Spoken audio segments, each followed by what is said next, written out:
Assalamualaikum warahmatullahi wabarakatuh. Waalaikumsalam warahmatullahi wabarakatuh. Nah, kali ini kita bertemu lagi nih dengan Bapak Kepala Desa Mandala Mekar ya. Kali ini kita akan berbicara ataupun membahas tentang perlindungan alam ataupun pelestarian alam dan isinya berikut. Mungkin di sana ada hewan, tumbuhan ataupun sejenisnya yang mungkin dilindungi gitu ya, ataupun sudah langka gitu yang ada di Desa Mandala Mekar. Bismillahirrahmanirrahim. Assalamualaikum warahmatullahi wabarakatuh. Saya Alfi Ahmad Sa'dan Hariri, Kepala Desa Mandala Mekar, mencoba mengejawantahkan atau mengaplikasikan daripada undang-undang yang telah dibuat oleh pemerintah nomor 5 tahun 1990 yang termasuk juga perubahannya adalah nomor 32 tahun 2024. Juga itu sebetulnya penguatnya peraturan pemerintahnya juga ada. Itu nomor 7 tahun 1999 tentang pengawetan jenis tumbuhan dan satwa gitu kan.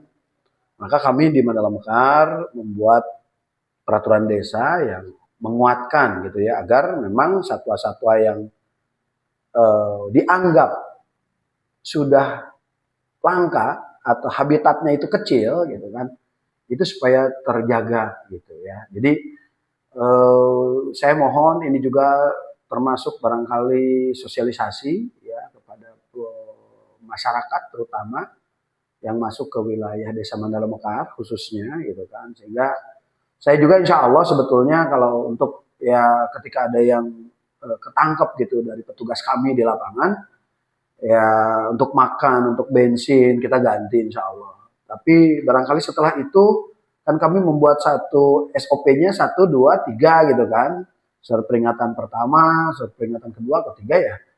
Nah, ya apa boleh buat gitu kan. Maksudnya kita juga tidak itu kalau dalam hukum pidana asasnya adalah ultimum remedium ya. Jadi jalan terakhir lah gitu kan. Nggak mentang-mentang misalkan ada hukum pidana dipidanakan, enggak juga. Lihat motifnya, lihat kondisinya, kenapa gitu ini ngambil satwa atau hewan yang dianggap langka gitu. Pertama, saudara-saudaraku sekalian dimanapun berada, bahwa kami di sini memang ingin jadi bahwa si hutan lestari yang ada di kami itu berikut dengan habitat yang lainnya gitu kan, di situ ada satwanya, ya kami sudah kukuhkan di Perda. Seperti halnya misalkan pohon aren tidak boleh ditebang. Ya kalaupun ada pohon masyarakat yang milik pribadi, ya kami beli dengan harga yang pantas gitu, dengan harga yang sesuai dengan dibeli sama bandar Kang Roni gitu kan. Jadi nggak juga misalkan seolah-olah oh jangan ditebang, nggak ada solusi. Ada solusinya. Kalau memang ternyata itu kekeh mau ditebang, ya kami bayar, gitu kan. Nah, sebagai pengetahuan lebih jauhnya, ini juga kami mensosialisasikan dari dusun ke dusun, gitu kan. Apa pentingnya pohon aren, gitu kan. Pohon aren itu pasti di situ.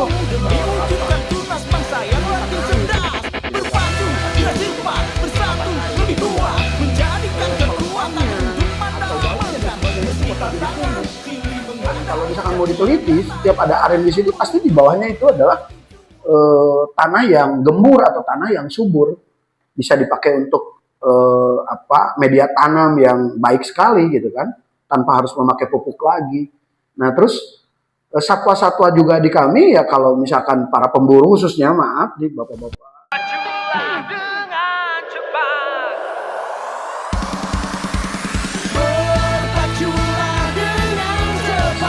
mungkin tupai bukan berarti tupai itu karena sudah dianggap hama di kami di sini gitu kan, kepada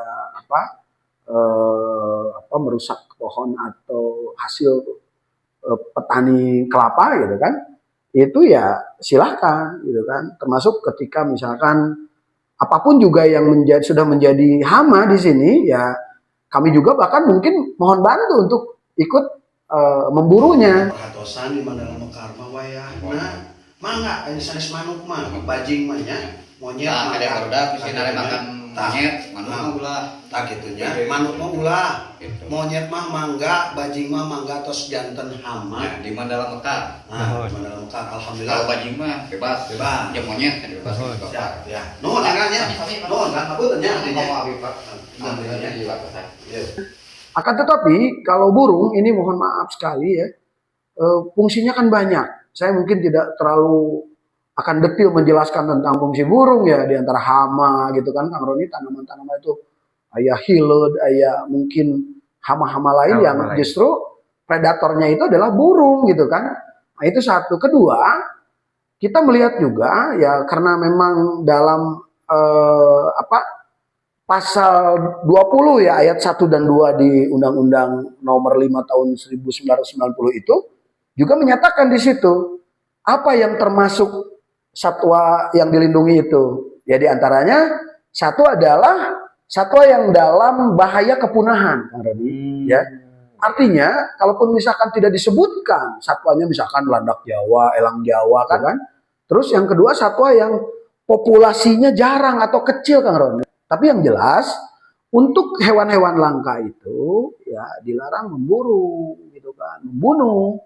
Itu diantaranya kan menangkap, melukai diantawisnya gitu kan. Karena rata-rata di kita kan cara penangkapannya juga memakai senjata. Kesadaran pelestarian alam itu harus disosialisasikan karena undang-undangnya juga sudah dibuat.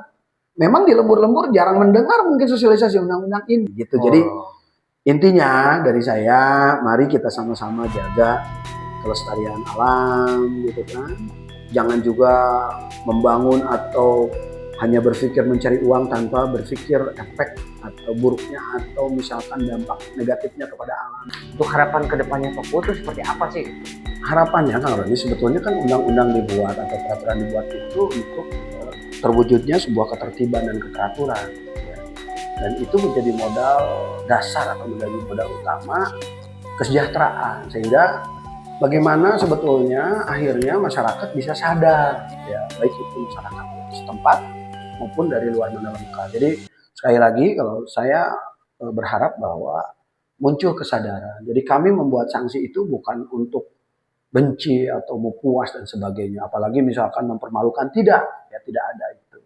Itu hanya sekedar upaya bagaimana agar di kemudian hari ya orang-orang itu sadar loh, ulah ngala deui cara-cara dengan cara-cara yang sporadis diurang gitu kan, ulah dialaan deui satwa-satwa yang langkanya gitu kan. Biarkan mereka berkembang biak, biarkan mereka hidup.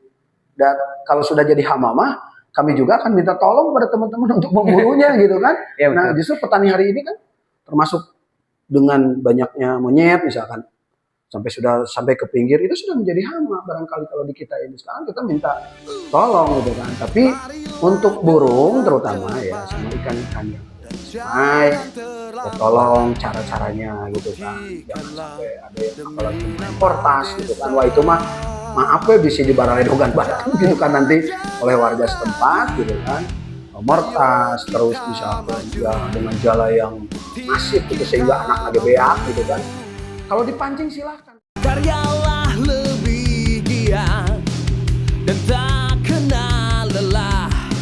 Semangatlah dan pantang menyerah. Bahkan ada saudara kami juga yang mungkin bukan dari perangkat desa yang ikut menanami gitu kan di Sungai Cinunjang itu kan. Ya silahkan. Kalau untuk dipancing itu sangat bebas sekali gitu kan. Tapi yang jelas tadi tata cara mengambilnya jangan sampai ya meakeun gitu kan nepi ka beak ludes jeung anu leutik-leutikna gitu jeung anak-anakna gitu kan. Sehingga keberlanjutan daripada hewan-hewan tersebut menjadi punah. Itu aja intinya karena jadi sekali lagi mohon maaf untuk yang barangkali saudara-saudara kami yang dari luar daerah yang mungkin sudah ketangkep basah kemarin-kemarin gitu, ada beberapa kali, mohon maaf sekali gitu kan, kami tidak bermaksud untuk apa-apa, insya Allah kami juga sangat manusiawi saudara-saudara. Terus untuk kepulangan gitu kan, sebelum makan kita juga kita santuni ya, walaupun tidak bisa tapi setelah itu janganlah terutama di Mandalika, biarkan satwa langkanya itu berkembang biak kembali, sehingga mata rantai makanan itu masih tetap terjaga, hutannya tetap lestari, keseimbangan alamnya terjaga, sehingga kita juga bisa terbebas dari mara bahaya. Itu Kang Roni sebetulnya. Itu tujuan kami. Terima kasih semuanya.